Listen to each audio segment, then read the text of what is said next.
lengua viva que nos hermana, nos nombra y nos sostiene. Este mes conmemoramos también con orgullo el Día del Idioma Guaraní, que cada 25 de agosto es una fecha que recuerda su histórica inclusión como lengua nacional en la Constitución del año 1967. Una conquista simbólica, cultural, política, que reconoce al guaraní como pilar esencial del ser paraguayo. Y en este contexto es un verdadero honor tener con nosotros a un invitado excepcional, al profesor David Galeano Olivera, lingüista, antropólogo, filólogo, docente y presidente del Ateneo de Lengua y Cultura Guaraní. Un referente imprescindible en la defensa, promoción y proyección del guaraní en Paraguay y en el mundo. Su trabajo reconocidísimo es y ha sido muy importante en ámbitos educativos, académicos, digitales y también comunitarios, construyendo puentes entre tradición y modernidad. Muy buenas tardes, profesor. ¿Cómo está? Bienvenido. Un placer, María Gloria, compartir contigo, con la audiencia, en esta fecha también tan especial, ¿verdad?, que nos asocia a aquel triste episodio del día de la batalla del Costañú también. Y ayer nada más el 488 aniversario de Asunción, y antes de ayer la bandera paraguaya. Sí, es cierto. Profesor, ¿cómo definiría justamente la relación entre lengua y pensamiento desde la perspectiva del guaraní como lengua originaria y viva? Bueno, en el caso nuestro, partiendo de la base que hoy, increíblemente, la población nativa, originaria, por decir de alguna manera, dueña de la lengua, la nación guaraní, prácticamente está en un proceso tan trágico también de desaparición. Hoy hablamos de 6.109.000 habitantes en el Paraguay y 140.000 nativos que viven todavía en nuestro territorio. Y de esos 140.000, aproximadamente 100.000 siguen hablando guaraní. Hablando en términos de quienes fueron y son hasta hoy, digamos, las razones de ser de lo que es la lengua guaraní, ¿verdad? Me refiero a cada uno de ellos. Y notablemente hoy en todo el Paraguay hablamos de más del 80% que habla guaraní sin ser población nativa indígena. Y que durante tantos años, pasando por momentos tan complicados en nuestra historia, y también por aquellos que fueron extraordinariamente, digamos, de producción, de generación, de momentos prósperos, el Paraguay pensó más en guaraní que en castellano, ¿verdad? Y hasta hoy siempre solemos decir de que pensamos en guaraní y hablamos en castellano, o sea, traducimos. Yo suelo citar algunas construcciones clásicas que siempre me llamaron la atención y que es fácil descubrir eso en el hablar de la gente así de manera espontánea. ¿Quién en algún momento no dijo o no dice, por ejemplo, sí que? Es decir, vino sí que, se fue sí que. Sí. Claro. Y uno se pregunta, ¿y qué es lo que es sí que? Y sí que no es nada. No. Es casual el encuentro allí de dos palabras por separado, sí, pero juntas no quieren decir nada. Y esa palabra, esa frase en realidad, son dos en una, viene del guaraní catú. O ucatú es vino sí que. Ojo catú se fue sí que. Ucatú contó sí que. Bueno, esa es una demostración. Y lo otro tan común también es, por ejemplo, el caso del luego, que para nosotros muchas veces te dije luego, se fue luego, le contó luego, que en realidad no es un luego que indica tiempo posterior, después, sino que es simplemente un enfatizador, como decir te dije, pero con fuerza, con vehemencia, y como que parece que nos decimos todos, entonces le agregamos el luego. Te dije luego, que viene el guaraní a eboí. Ese eboí es nuestro luego del castellano. O por ejemplo, más común, ¿verdad?, que siempre le llama la atención a más de uno, sobre todo a los que vienen de afuera, el caso de un poco o un po. Vení un poco. Claro, y en realidad el que escucha acá en Paraguay viene todo, ¿verdad? No es que viene hasta la mitad y espera que le pidan que venga el otro poco, ¿verdad? Acá un poco es todo, ¿verdad? Bueno, ese concepto viene del guaraní mina, eyumina o eyumi, eyuna, ¿verdad? Es traducido por venir un poco, que sería en realidad na o mi en guaraní son unos sufijos que indican, por ejemplo, ruego, o de lo contrario, una expresión cariñosa. Pero que traducido, repito, no se puede decir eso porque el castellano no tiene. Exacto. El castellano no tiene esos sufijos, digamos, esas concepciones mentales que nosotros en guaraní somos capaces de expresar con tanta facilidad. Y en el castellano, no. Entonces es que allí hacemos el yopará en el castellano, porque la gente siempre quiere ver yopará en el guaraní, pues el yopará está en el castellano. Entonces cuando decimos vení, na, andate, na, o decile que na, y allí juntamos los dos, que na. Y hablábamos con Hugo Jara antes de empezar, de dar inicio al programa. Él recordaba la magia, la expresión de Meliá, la magia del bilingüismo, porque es el país donde te preguntan en castellano y te responden en guaraní. Claro, en realidad justamente lo que, si vamos a irnos así en una cuestión muy técnica, en realidad ese fenómeno que es el poder entendernos y usar indistintamente las dos lenguas, y en el caso que estamos mencionando, por ejemplo, yo te digo, Baisa Bandecaro, y vos me decís, buenas tardes, acá estamos empezando el programa. Ayer por ahí tengo el Yapuba. Y sí, profesor, esto es interesante. Bueno, ese hecho que nosotros conocemos técnicamente como la alternancia, que dos personas manejan dos códigos y son capaces de expresarse el uno en uno de estos idiomas, en el idioma 1, y el otro responde en el idioma 2. Esa es la alternancia y técnicamente el yopará. Lo que nosotros conocemos acá en Paraguay como yopará en realidad es un yejeá, que es la mezcla. Y yo, por ejemplo, puedo decir de, arriero, recoreí, lápiz de color morti. En una sola oración están de, que es guaraní, arriero, que es castellano, recoreí, que es guaraní. Sí. Bueno, eso solamente nosotros entendemos. Sí. Y ese es en realidad es una especie de magia, porque hablamos de dos idiomas tan diferentes, tan distintos, que en la mente nuestra son fáciles. Profesor, a lo largo de toda tu carrera promoviste intensamente la enseñanza del idioma de la guaraní. Y en tu opinión, ¿cuáles son los principales obstáculos para una educación verdaderamente bilingüe en Paraguay?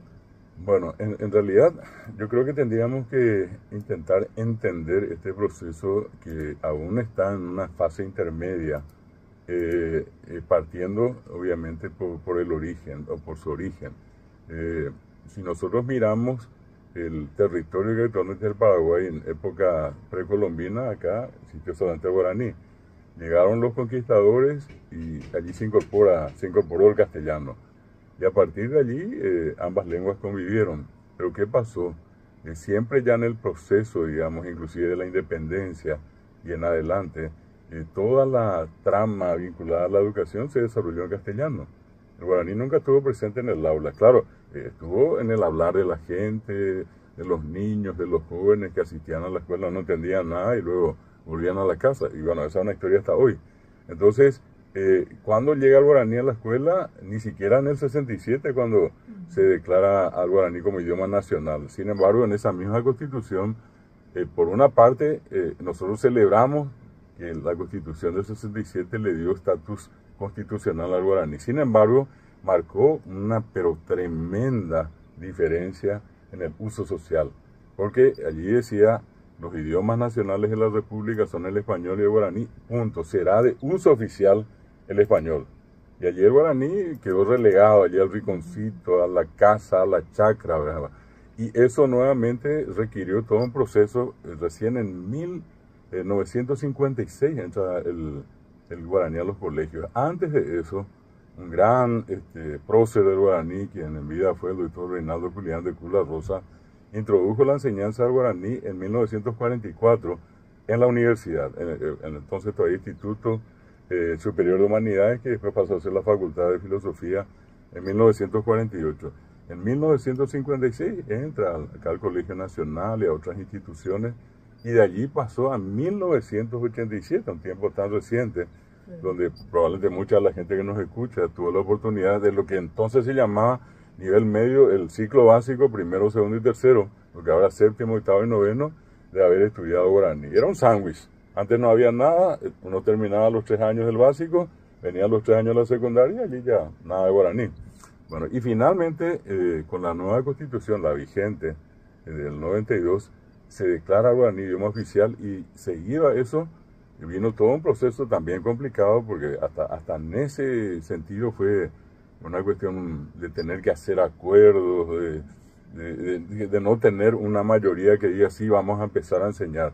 Y eso se forzó en los dos Congresos Nacionales de Educación en el 92, diciembre, y en el 93, en julio, y la reforma empieza en el 94. ¿Y de qué estamos hablando? De 31 años apenas de la enseñanza guaraní. Probablemente entre mucha de la gente que nos escucha, vamos a encontrar a papás y mamás que pueden tener por arriba de 35 años, que con justa razón pueden decir, ¿verdad? Bueno, yo no digo guaraní, esto es muy complicado, yo no entiendo nada. Pero hay ya una generación que llega aproximadamente también a los 35 años, ya de padres que hoy en día dicen, bueno, yo vi esto, vení te ayudo.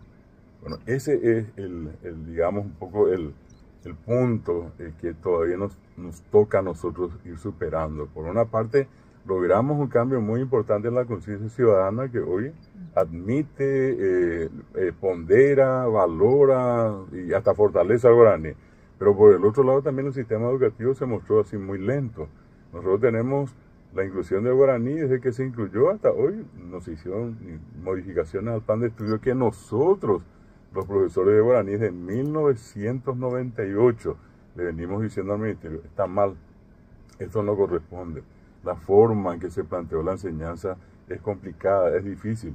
¿Y qué ocurrió? La consecuencia de eso es que hasta hoy hay gente que sale y dice, no, yo odio, a mí no me gusta, qué difícil que es. Y es sencillamente porque se estructuró un modelo, una malla curricular muy complicada, muy exigente. Acá nosotros creemos que llevando adelante un proceso simple, y que nosotros siempre decimos, bueno, darle a las criaturas en el primer ciclo un promedio de 300 palabras, 100 en el primer grado, 100 en el segundo, 100 en el tercero, y darle estructuras básicas, esa criatura va sin problema a hablar, pero no meterle complicaciones gramaticales ni literarias. Eso dejar para el séptimo, octavo y noveno, para el nivel medio, pero ya de entrada exponemos a las criaturas a esas complicaciones, y lo único que generamos es una actitud en ese sentido, no digo contraria, porque mucha gente dice, yo quiero aprender, yo quiero estudiar, pero así como se enseña no entiendo. Y esa es la parte a la que ya hace rato nosotros le encontramos la solución, para que hasta hoy el ministerio, no sabemos por qué motivo, no hizo los ajustes. Justamente en la educación pública, que enfrenta grandes desafíos estructurales, profesor Galeano, ¿qué rol tiene la enseñanza del guaraní en una formación de ciudadanía crítica y consciente? Bueno, yo creo que es fundamental. Insisto con esto que te decía un rato antes, 80 y más por ciento del Paraguay habla, y el otro dato, dentro de ese 80%, un 40% es monolingüe guaraní. Y yo como universitario, siendo médico, o siendo abogado, siendo ingeniero, o arquitecta, o docente, no voy a poner un letrero allí diciendo prohibido a los guaraní hablantes. Yo atiendo solamente a los que hablan castellano. Imposible. Si el principio de la democracia nos plantea la necesidad de incorporar a todos los sectores, no puede haber nadie marginado acá. Más todavía donde el idioma mayoritario es el guaraní. Bueno, y desde ese punto de vista, ¿sabes dónde se nota esa cuestión que estás mencionando en el ámbito de la universidad? Qué terrible que es cuando un estudiante de medicina, por primera vez después de inclusive haber pasado por ese entorno donde no es necesario, no me gusta, entra al campo de la experiencia cotidiana y se encuentra con pacientes que va y nos le dice, doctor, mi hijo tiene gastroenteritis, ¿sabes? Que llega y dice, o no va a decirle tiene hidrocefalia, dice ojeo, y no va a decir, qué sé yo, hepatitis B, va a decir arurú, y no va a decir orzuelo, básicamente va a decir topepireco, y no va a decir labio leporino, y se te embebó. Entonces allí es cuando yo socorro, alguien venga a ayudarme, por favor, necesito a alguien que entienda guaraní. Allí es donde nos encontramos con la realidad. Por eso hay toda una etapa así medio falsa, medio fingida, donde uno hasta puede darse el lujo de decir, ¿y qué me importa? Pero al entrar allí, al pisar el suelo de la realidad, es otra. Le pasa a un abogado, nos pasa a nosotros los docentes, le pasa a un sacerdote, a todos, ingenieros, ¿verdad? Uno va, y eso no significa que, dejemos en claro, que es gente con menor capacidad, que es gente de segunda o de tercera. No, sencillamente habla un idioma que lastimosamente nunca fue considerado, hasta hoy. Bueno, hoy hay una apertura, insisto, no es todavía tan abierta esa apertura, pero vamos en camino, pero viene con mucha presión. Hay una presión ciudadana muy importante sobre eso. El Ateneo de Lengua y Cultura Guaraní ha sido una plataforma esencial en tu trayectoria. ¿Qué papel cumple esta institución hoy frente a los desafíos de una globalización cultural? Te puedo decir así bien prácticamente esto, María Gloria, y también a los que nos escuchan. Si nosotros vamos, el Ateneo va a cumplir ahora en septiembre, el 23, 40 años. Y si vamos 40 años atrás y preguntamos cuánta gente tenía conocimiento académico del guaraní, y podrían levantarnos la mano 3 o 4 personas, ¿verdad? Hoy, por un proceso de autogestión, porque la labor del Ateneo nunca tuvo ningún tipo de asistencia del Estado ni de ninguna organización internacional, nosotros nos instalamos en 100 distritos del Paraguay y desarrollamos un modelo muy particular, donde hemos conseguido, por ejemplo, que 140.000 personas tengan el conocimiento básico del guaraní. De esa gente que estudió un año, que es lo que llamamos el curso básico, aproximadamente 35.000 terminaron luego un profesorado en 3 años de carrera. Y de esos nuevamente, en 4 años, una licenciatura, 12.000. Y si seguimos más, unos 2.000 magísteres y hoy día aproximadamente unos 300 doctores, que se han formado gratuitamente para el Estado paraguayo. El Estado no invirtió un solo guaraní y esos son los docentes que hoy sostienen la enseñanza del guaraní. Y no solamente la enseñanza, sostienen la soberanía paraguaya en zonas tan conflictivas como la frontera. Nosotros en el 92 llegamos a Ciudad del Este y acá, 2 dedos de la mano, para decirte la cantidad de profesores que había. Hoy, 40 años después, Alto Paraná, Ciudad del Este, donde está una de nuestras regionales, Mingaguazú, Hernandarias, Presidente Franco, Itaipuité, 100 ciudades. Y hoy en Alto Paraná, nosotros, Santa Rita, tenemos 7.000 profesores. Y muchos de ellos pasaron a ser directores de escuela, supervisores, concejales municipales, intendentes, miembros de juntas departamentales y algo importantísimo, gente que hoy en día está trabajando en medios de comunicación. Uno llega a Alto Paraná y va a encontrar una diversidad de programas que hablan guaraní. Lo que 30 o 40 años atrás uno llegaba y escuchaba portugués.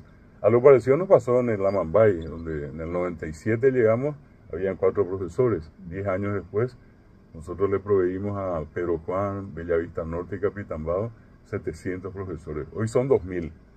Pero esos son los efectos de algo que para nosotros en su momento fue demasiado importante. Se puede dar contigo, se puede dar acá con Hugo, se puede dar con cualquier persona que en algún momento yo le pregunté, ¿te gusta el guaraní? Me encanta. Y bueno, ¿pero por qué tenemos que enseñar guaraní? Bueno, eso no sé.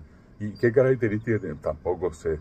¿Y qué le pasó? Tampoco. Bueno, lo que nosotros hicimos en este tiempo con toda esta gente formada es facilitarles información básica de todos esos procesos de negación y momentos positivos. En qué momento se empezó a enseñar, qué características lingüísticas tiene, qué diferencia tiene el guaraní con el castellano, por qué es importante enseñar el guaraní.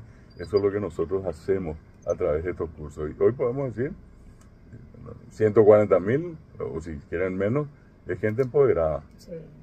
Justamente antes del programa también me estaba enviando la invitación a la viceministra de Finanzas del Ministerio de la Mujer y me mencionaba Yolanda Gómez. Sí. Y gran amiga. Exactamente, le recuerda porque dice, una buenísima persona y profesional brillante. Y lo conoció justamente en el Instituto de la Justicia Electoral y me dice que quiere traerlo al ministerio también para que dé un módulo de oratoria política. Con gusto. Bueno, y también eso es importante, María Gloria, como esa apertura. De hecho que hoy tenemos una ley de lenguas, ¿verdad? Y hay una serie de condiciones que inclusive el Estado debe, en este caso, ir cumpliendo de manera gradual y progresiva, ¿verdad? Y entre ellos está, por ejemplo, que las instituciones públicas tengan gente preparada, ¿verdad?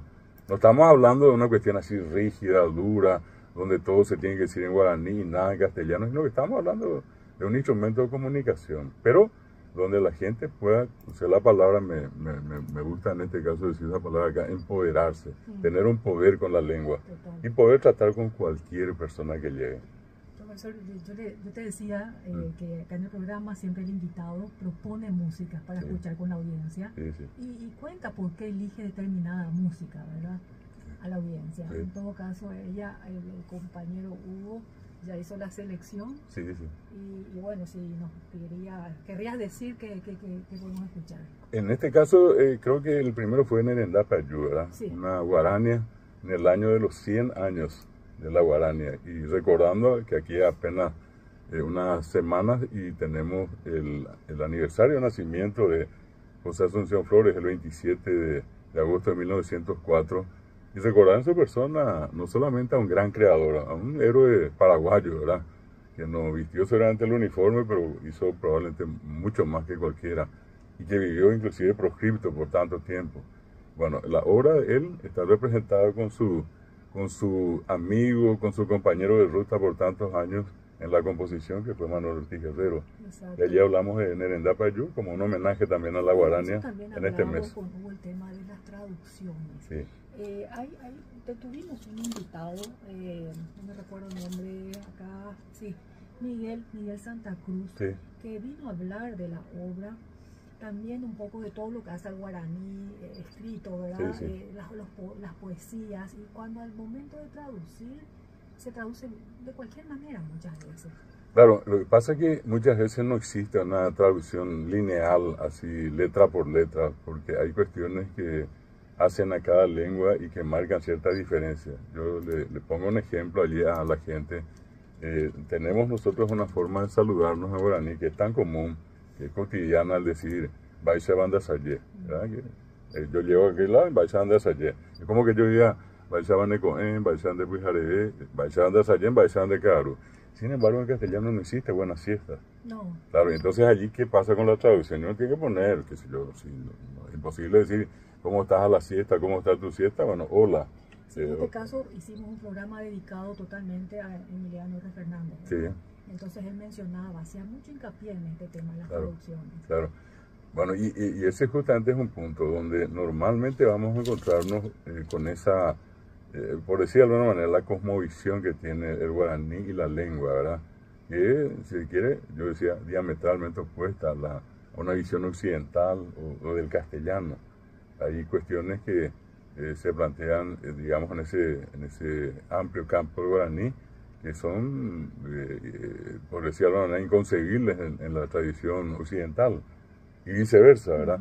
Entonces, por allí suele haber ese inconveniente. De hecho, pues nosotros tenemos un grupo muy importante de traductores del guaraní al castellano, castellano-guaraní, y normalmente ese suele ser un problema. Y siempre que se va a hacer la traducción, se le advierte al que pide que en algunos casos, cuando no va a existir una traducción directa, lineal, entonces que se van a utilizar giros, metáforas. Nunca olvido un ejemplo nada más. En una traducción que se había hecho de una obra, hay una expresión muy popular que es derazore, derazore. Y bueno, y la persona tradujo portos gusanos, y no tiene nada que ver, yo diga, portos gusanos, dijo Perurimá, no, derazores y Perurimá. Allí suena como tiene que sonar para nosotros, ¿verdad? En guaraní. Pero al traducir eso, al decir portos gusanos, tendríamos que haber dicho caramba. Profesor, usted ha sido uno de los pioneros en llevar el guaraní al entorno digital, como Wikipedia, Firefox. Sí. ¿Cómo visualizas el futuro del guaraní en el mundo tecnológico y virtual? Bueno, parte de ese proceso que mencionaba, que hoy estamos en el punto medio, más o menos, un poco más avanzado. Nosotros calculamos seguramente unos 5 o 10 años más para que definitivamente el guaraní, siguiendo este ritmo, se afiance y transite dentro de la normalidad. Hasta ahora todavía con esa especie de subidas y bajadas, pero bueno, hay más subidas que bajadas. Pero apuntamos hacia un destino importante, y dentro de ese destino, algo que no podemos perder de vista es que hoy todos en el mundo vivimos en dos espacios, ¿verdad? Uno que es el presencial y el otro que es el virtual, ¿verdad? Quien más, quien menos, acá en el último rincón del Paraguay y del mundo, hay gente que tiene su Facebook, tiene su página en Instagram o en TikTok, y continuamente la gente está distraída, más que distraída, hay veces pasando bien el tiempo con ver algo que le gusta, pero es en ese mundo donde entramos también con el guaraní. La UNESCO había hecho un informe, dio a conocimiento los resultados de una investigación donde se decía que al momento de hacer ese trabajo habían en el mundo más de 6.000 lenguas, y que de esas más de 6.000 lenguas, 3.300 al momento del informe estaban en peligro de muerte. ¿Y en qué momento una lengua, según ese informe, entra en peligro de muerte? Cuando tiene menos de 100.000 hablantes. En el caso nuestro, estamos tranquilos porque pasamos por lejos los 100.000, ¿verdad? Y no solamente acá, hablamos de un idioma que se manifestó fuertemente en la región, porque acá nuestros hermanos vecinos de Argentina nos escuchan gente de Formosa, de Chaco, de Sí, Corrientes, Misiones, y ellos hablan guaraní. Uno puede llegar a Buenos Aires, la cantidad de paraguayos descendientes que siguen hablando guaraní, ¿verdad? O vamos al Brasil y vamos a encontrar lo mismo acá, cruzando hacia Mato Grosso, acá Paraná, una cantidad muy importante de gente hablando guaraní, lo mismo que en Bolivia y una parte en Uruguay. Se calcula que en toda esta región guaranítica hay 11 millones de guaraní parlantes. O sea, por ese lado el guaraní está lejos de la línea de la muerte de los 100.000 y menos. Y el otro punto que la UNESCO decía va a ser fundamental para la pervivencia de una lengua es su presencia en Internet. Bueno, y allí es donde hoy, de alguna manera, ya podemos decir que tenemos una presencia importante y que ya tenemos casi asegurada la historia, ¿verdad? El caso, primero, la experiencia que tuvimos fue de crear Wikipedia, que también fue una cuestión totalmente impensada de comienzo en sus comienzos, ¿verdad? Yo, justamente un día sábado como este, pero no era la mañana, estaba buscando unos datos para un examen que tenía que tomar en una facultad. Y busqué, encontré, y no sé por qué cosa, como la primera referencia a lo que yo busqué, en la primera referencia apareció Wikipedia. Busqué, en fin. Y esa ocurrencia de ese momento era pensar, ¿será que puedo poner yo en Wikipedia un artículo en guaraní? Y justo terminé yo de escribir un cuento sobre Pora, sobre fantasmas, de 10 líneas, ¿verdad? Bueno, y entonces, como ya era usuario, entonces abrí una página de edición, Wikipedia en español, que hice, copié y pegué, ¿verdad? Le puse sí. el título y le di enter. Y ya por una falta de tiempo no pude revisar. La semana siguiente entré, revisé, y la respuesta de Wikipedia es: lo que usted busca no existe en Wikipedia. De cara dura volví a hacer lo mismo, pero me quedé un rato más. Y fue cuando recibí un correo electrónico en un mal castellano. Después ya me enteré que la persona no hablaba castellano, estaba usando un traductor. Me decía: entiendo que usted está tratando de publicar en Wikipedia en español, por el idioma que usa no es español. Parece que se trata de un idioma que se habla en América y es el guaraní. Si usted quiere, puedo ayudarle y dígame de qué se trata. Si es un artículo que vale la pena, entonces yo le voy a publicar. Yo soy editor de Wikipedia. Y terminaba firmando Hugo.arg. Yo cuando veo eso, pensé que Hugo era de Argentina por lo de ARG. Entonces le respondo y le digo: Hugo, efectivamente, es guaraní. Mi nombre es David Galeano, en fin, soy profesor de guaraní. Lo que estoy tratando de publicar es un cuento sobre fantasmas, un cuento ingenuo. Y le hice la traducción rápidamente y le envié en un archivo adjunto. Él me responde del otro lado. Yo le aclaro que yo no soy de América. Le puse yo en el mensaje antes de enviar: me pone muy contento que un compatriota latinoamericano, un argentino, me ayude. Y entonces lo primero que él me dice: lamento mucho informarle, no soy argentino, no vivo en Latinoamérica, yo vivo en Lituania, Ay, y mi nombre es Saruna Cinco, tengo 17 años, soy editor de Wikipedia. Le envío eso y 5 minutos después él me responde, o sea, me dice: puede ingresar. Ingreso y encuentro la historia del fantasma guaraní. Bueno, y después, unos días después, me volvió a pedir, le volví a enviar. Allí empezó nuestra relación. Eso fue en noviembre de 2007. Al 20 de enero, nosotros teníamos ya traducidas 37.000 palabras, y con lo que creamos la interfaz y todo lo que tiene Wikipedia. Y hoy se llama Wikipetá, porque tiene que sonar a Wikipedia, pero con el tono del idioma al cual se tradujo. Bueno, hoy tenemos allí casi 6.000 páginas, ya es una enciclopedia bastante voluminosa. Bueno, esa fue la primera entre 2007 y 2008. Recuerdo que también en algún momento me dijo él que obviamente Wikipedia era internacional y que hasta ahora todo lo publicado era paraguayo. Entonces empezamos la serie.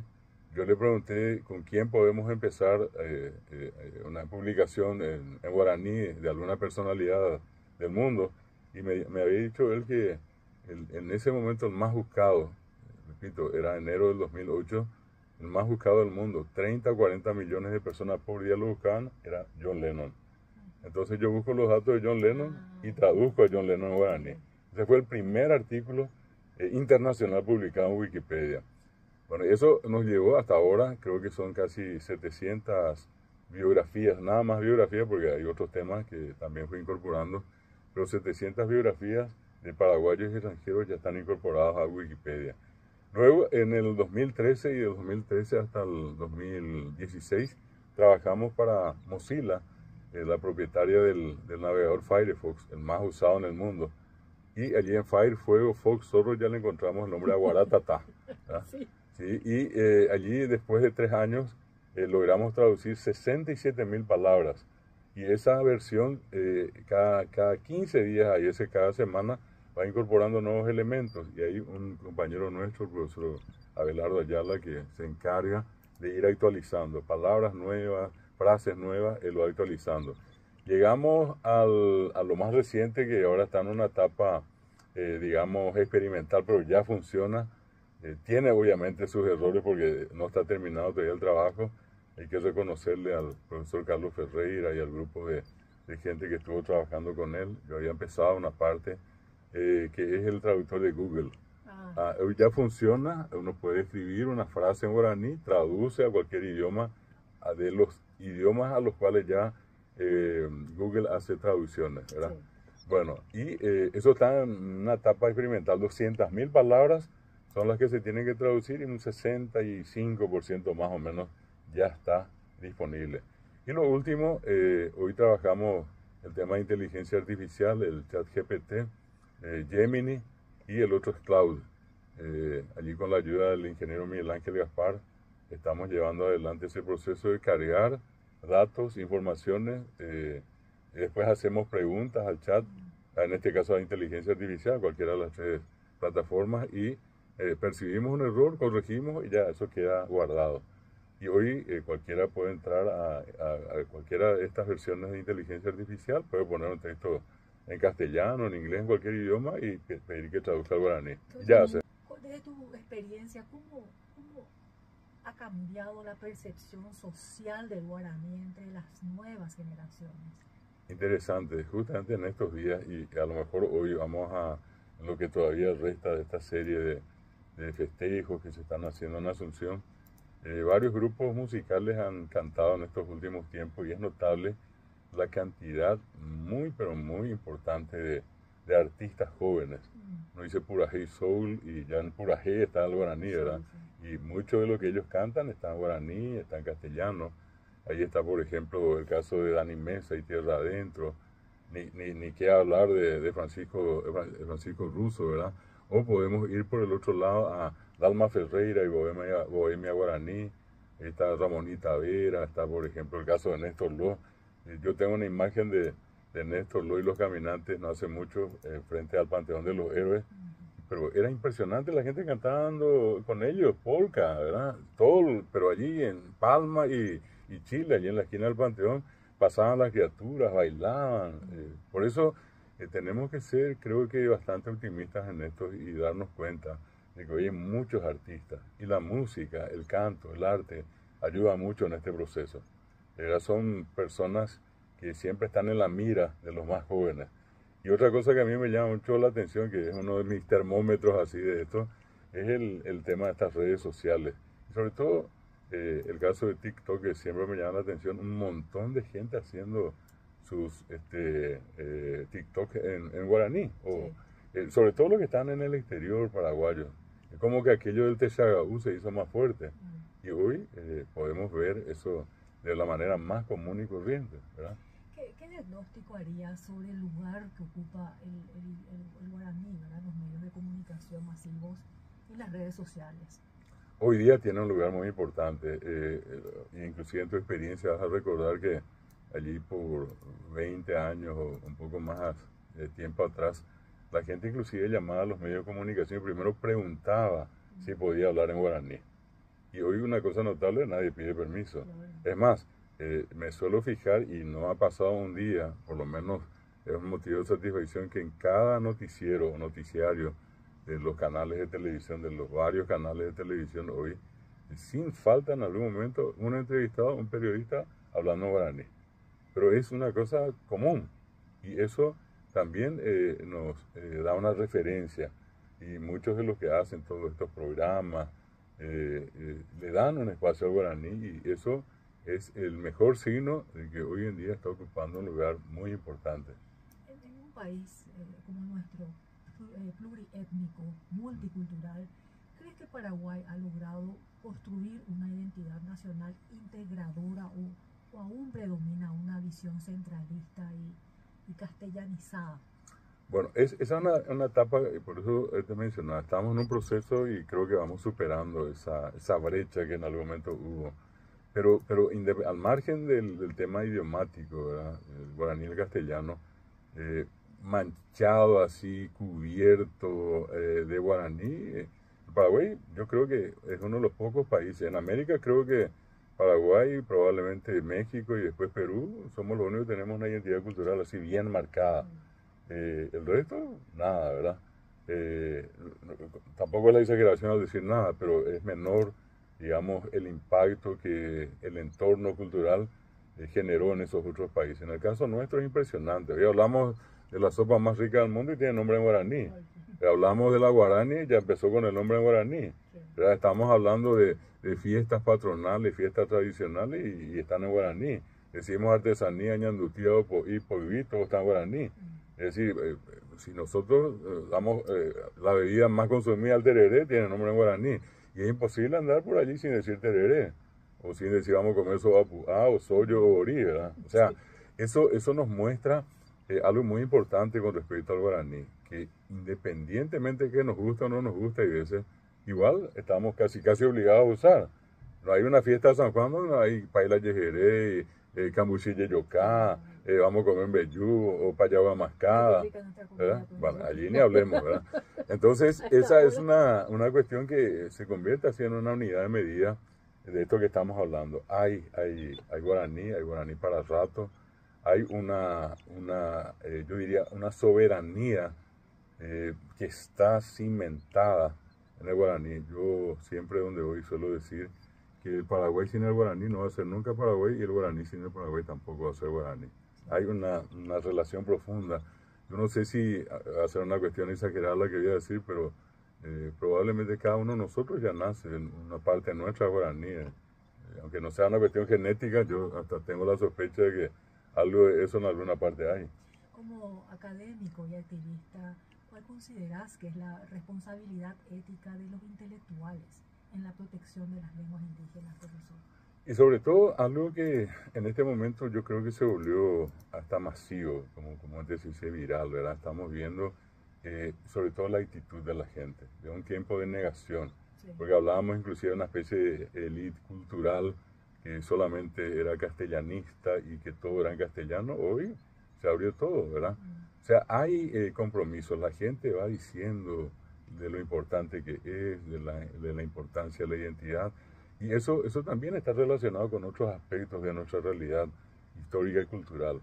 Hoy me llamó poderosamente la atención la cantidad de gente, periodistas, activistas culturales, gestores, etcétera, recordando el triste episodio de Acostañú, cosa que probablemente 30 o 40 años atrás ni siquiera era mencionado. Hoy hay como una especie de retorno a esas raíces. No con un ánimo, digamos, intentando hacer una apología y volvamos a la guerra, y bueno, tampoco apuntamos a eso, pero necesariamente tenemos que conocer de dónde venimos, ¿verdad? Porque si hoy nosotros no ponderamos a los héroes y a las heroínas que tuvimos y todavía seguimos teniendo en Paraguay, es como negarnos a nosotros mismos. Totalmente, o sea que se habla aquí de una reconstrucción de la memoria histórica y social de nuestro país, ¿verdad? Y bueno, y en ese proceso yo creo que hoy en día mucha gente contribuye. Yo recuerdo, por ejemplo, el caso tan especial de una grandísima paraguaya que lleva años viviendo en el exterior y que reconstruyó todo el tema hizo un inventario de los literatos y la literatura paraguaya, que es Teresa Méndez Fay, sí. ¿Verdad? Sus obras son fabulosas, por primera vez están compilados en su diccionario, con nombres y apellidos, lugares de nacimiento, cómo se formaron, cuáles son sus obras. Y yo creo que ese es un trabajo monumental que también es desarrollado por otra gente. Hoy, por ejemplo, conversando con los propietarias editoriales, vamos a encontrar que un cúmulo muy importante de los libros que tienen para la venta están constituidos por libros en guaraní o acerca del guaraní o de la cultura y de la cultura popular del Paraguay. En un contexto donde existen desigualdades sociales, no sé si están creciendo cada vez más, preocupantemente, profesora, ¿cómo crees que la lengua guaraní puede ser una herramienta de inclusión o exclusión? Bueno, en realidad tendría que ser siempre de inclusión, ¿verdad? De exclusión ya por mucho tiempo le tocó vivir esa parte de la historia del guaraní. Y lo que estamos procurando es que sea una lengua incluida y el hablante incluido, ¿verdad? Yo decía hace rato 40% monolingüe guaraní, ¿verdad? Y las escuelas que siempre funcionaron en castellano, con libros en castellano, con clases en castellano, con exámenes en castellano para criaturas que hablaban y hablan guaraní. Entonces, eso sería como que de golpe y porrazo a una cantidad de alumnos que tenga yo acá, solamente hispanohablantes, exclusivamente hablantes de castellano. Yo le traía de golpe y porrazo a un profesor que les enseñe en chino, que no van a entender. Y una de las razones de la exclusión, que pocas veces se dice, pero que es la más importante, independientemente a que hoy se diga, bueno, existen razones económicas y la gente no va a la escuela, existen cuestiones de salud y no van a la escuela, y existen problemas de viales y no van a la escuela. En realidad el primer problema es que van a la escuela y no entienden nada. El problema es la comunicación. Se generó una feroz barrera y nunca olvido, María Gloria, que viajando una vez de Caguazú hacia Asunción en un ómnibus, estaba sentado a mi lado un señor que hablábamos todo guaraní, ¿verdad? Y en una de esas me preguntan, me dicen, ¿debe un vaga por James? Y yo le digo, si es un bojárale, yo soy profesor. Y él se queda pensando, y un rato después me dice, ¿sabe cómo te dice aquí la escuela, pero no es boteité? Tengo un hijo en la escuela, pero lo estoy por sacar. Y cuando yo escucho eso, le digo, mañana peor enojeta, pero vengo joven, yo morando Juan, le dije yo. ¿Y para qué lo vas a sacar si allí va para aprender? Bueno, y entonces él me remata esa parte de la conversación diciéndome lo siguiente. Así era, ¿y qué es la escuela? A la escuela no hay que subir. Bueno, esa es una imagen pero tan terrible que todavía hasta hoy nosotros tenemos. Y crea, quieras o no, ¿verdad?, ese sentido de exclusión. El día que todos esos niños se incorporen, entonces yo creo que vamos a poder hablar de una inclusión y de un sentido irrestricto de lo que es la democracia, porque en la democracia si no están los guaraní hablantes tampoco es democracia, solamente van a quedar los que hablan castellano y los que otros que más o menos entienden. Eso es algo que me llamó la atención del actual ministro, el ministro Ramírez, quien justamente en una entrevista que le habían hecho en última hora había mencionado eso, que es un proceso que no nos va a llevar a ningún lado, el seguir insistiendo en la enseñanza en castellano para niños que hablan guaraní. Allí necesariamente se tiene que dar ese proceso de usar la lengua materna y aprender la segunda. De hecho, acá tampoco nadie dice solamente guaraní, es llegar a manejar correctamente las dos lenguas. Y a eso es a lo que debemos apuntar para lograr eso que estás mencionando, la inclusión. La inclusión. Bueno, tenemos que ir cerrando el programa porque vamos a rendir un tributo, un homenaje muy chiquito, de hecho, para una grande que se nos fue. Y vamos a agradecer, ¿verdad? Ha sido un verdadero privilegio compartir esta hora, especialmente con nuestro invitado David, el profesor David Galeano Olivera, junto a Hugo Jara en controles, el compañero. Y quiero agradecerte profundamente tu presencia, tu palabra, el incansable labor, por sobre todo en favor de la lengua y la cultura guaraní, en este mes, ¿verdad?, de agosto, en que celebramos con orgullo el Día del Idioma Guaraní. Vamos a reafirmar nuestro compromiso con la identidad paraguaya, con nuestras raíces, con nuestra diversidad rica y con el derecho a expresarnos en la lengua que sentimos como propia. Muchísimas gracias, profesor. Al contrario, el agradecido soy yo, María Gloria, y bueno, que celebremos todo este mes y todo el año y que reconozcamos la lengua guaraní, esa parte tan importante de nuestra identidad que marcó a fuego al paraguayo.